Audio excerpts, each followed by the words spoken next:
Now, jobs, jobs, jobs. That was the main call of citizens, and that call dominated the period of the 2016 electioneering campaigns.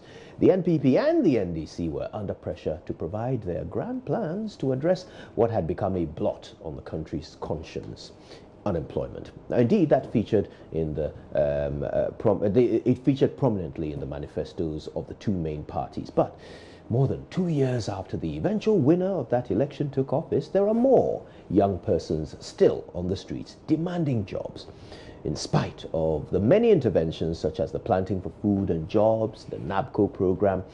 So we're going to have a conversation with one of those young persons, and I'll tell you why. I'll tell you who he is, why he's here shortly. But before that, in Kumasi, there have been some agitations as well. Ohiming Teria joins us on the line to tell us about that shortly. But first, here are some students expressing concern, even before they graduate, about unemployment.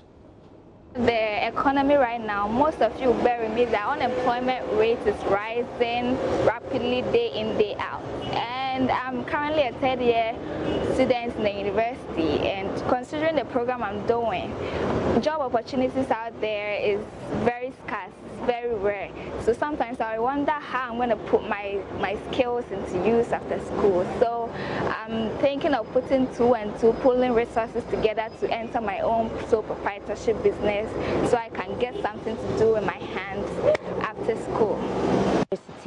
And looking at the unemployment rate rapidly growing in Ghana, it scares me a lot, because I do envision myself in a higher position, but how to get there is becoming very difficult nowadays, because right now they are giving us 2 years or 4 years criteria of job experiences that we do not fall into that scope. So we have to stay home for some time, and right now it gives us a lot of thoughts and mixed feelings on how we are even going to get jobs when we complete schools. I am Richard Danakufubompo, Ghana City University College, Kenya City. I'm in level 400, and they normally say that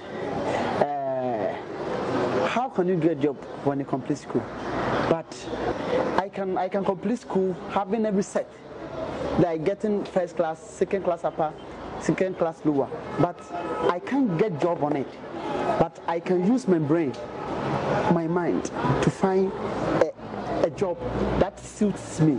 So getting job after school will be easy for me. Before completing school, one of our lecturers told us, and many of them have been telling us, that about half of the class, we all won't get jobs when we graduate. So me, I have it at the back of my mind that, oh, fine, I have to start something small on my own. And well, I'm scared. It scares me a little bit because, well, considering the fact that I know how to sew, if it's not Easter or it's not an occasion for them to request for my services, then that means I'll just be there.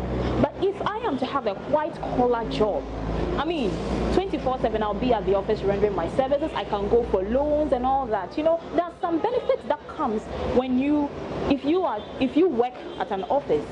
Well, now, already we've heard some government officials give details about the jobs that they've created since assuming office. The latest comments were from the Trade Minister, Alan Chermanting, who spoke at the recent town hall meeting here in Accra. From almost all the matured economies in the world point to one thing, that if you want to create jobs on a sustainable basis, you have to be able to industrialize. And that is why we've embarked on a very aggressive program for industrial transformation, probably never ever seen in this country since independence. You're talking about working with the private sector to ensure that at least in every district in Ghana, that will support the private sector to establish one major industrial processing facility. Beyond that, also, we are working with the private sector. Please, the emphasis is not on government starting state enterprises. This is on supporting the private sector to do these things. So apart from the 1D1F, I'm sure you are also aware that in every region, government is supporting, again, the private sector to create these industrial enclaves which will provide the ecosystem for industries, both local and external, to locate.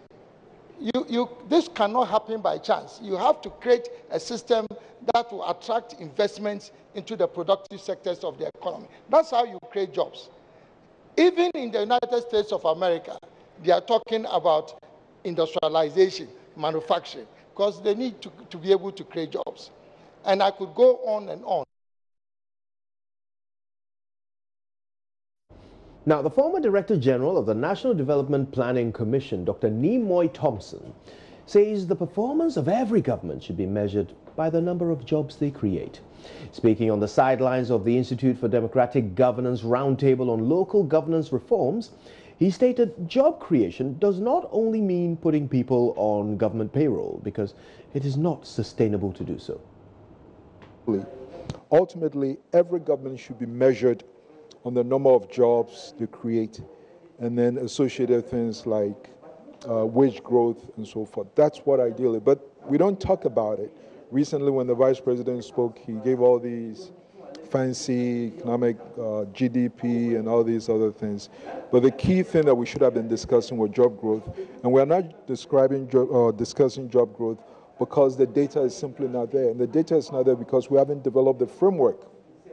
There should have been an LMIS, Labor Market Information System, developed over 10 years ago. That's another thing that no one has talked about, but we need to do that. In the larger paper, I actually do mention the need for us to develop the LMIS.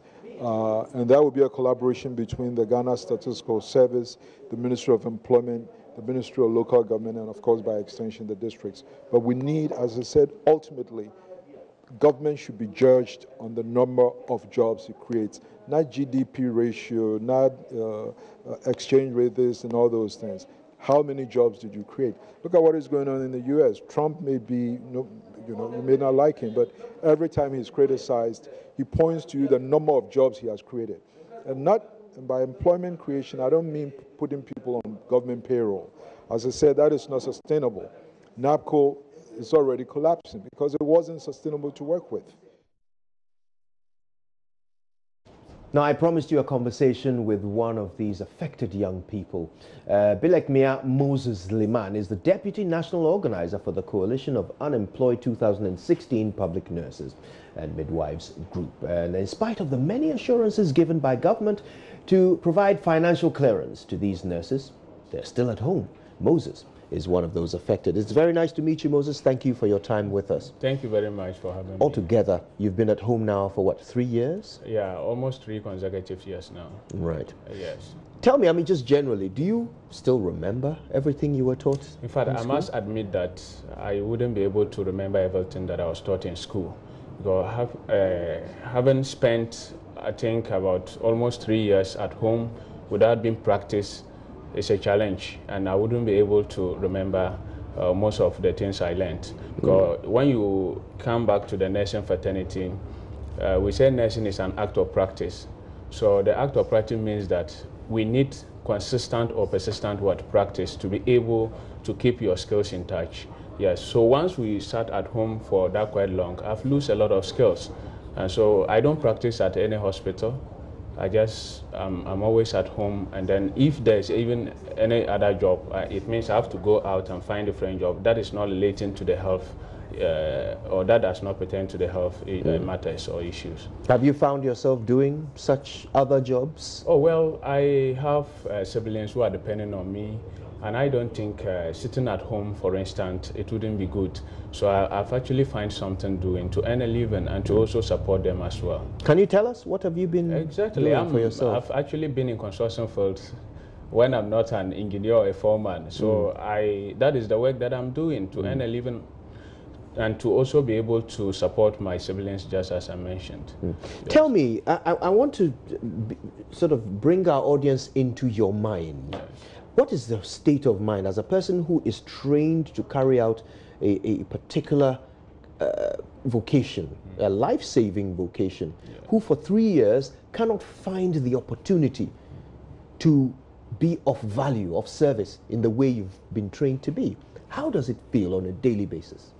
Well, it is very bad. When you look at the nursing fraternity as in general, I think they are using it as politics, and that is not supposed to be so, because the nursing sector is a very critical or serious sector, and we are dealing with human life, are you to me? So in that regards, there's no need for a politician to come out and tell you that I'll give you an employment when the employment is not coming.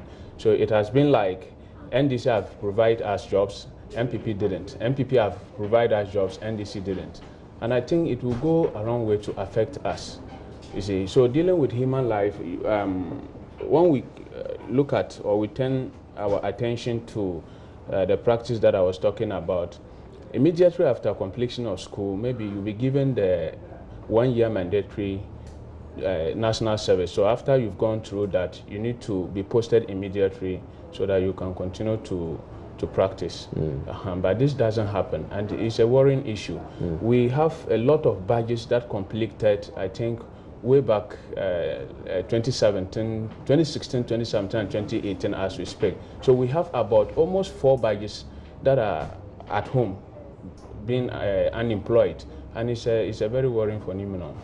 I mean, what you said is very important. But what I had asked was how it feels. I mean, mentally, what do you go through when you wake up in the morning and you're thinking of the fact that you're skilled but cannot serve? That is why I said I feel extremely bad, because I've gone to learn something and to come and render service or quality services to the good people of this country. Yet, I don't get the opportunity. I've been denied. And if I look at that one, I think they are not being fair on us. That is what I will have to say for now. Do you sometimes feel tempted to go and offer your services in another country? Well, I wish, but where is the opportunity? I don't even know who to lead me to the place. But if I get, I wish I have to. If you had the option. I have conflicted with a lot of people in the same class as we speak. Some of them are outside Ghana here. They are outside Ghana and then they are practicing. So it means they had the opportunity. If I get it, I can equally do far better. Okay, let's talk about what the government has said so far. What is the latest update you've had on your situation? All right, I must equally admit, as it stands right now, that the government of the day have actually cleared the nurse assistant clinicals and nurse assistant preventive of 2016 batch.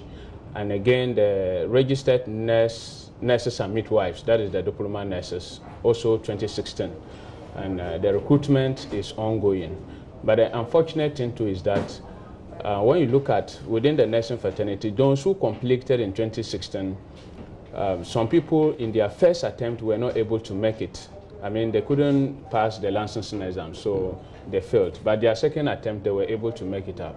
And so they are equally qualified to be practiced or to practice as it stands right now, but they have been denied. So when they cleared the 2016 batch, they couldn't capture those people, and that is our worry. Because those people are equally at home right now, renewing their PIN every year or annually with an amount of 50 Ghana cedis.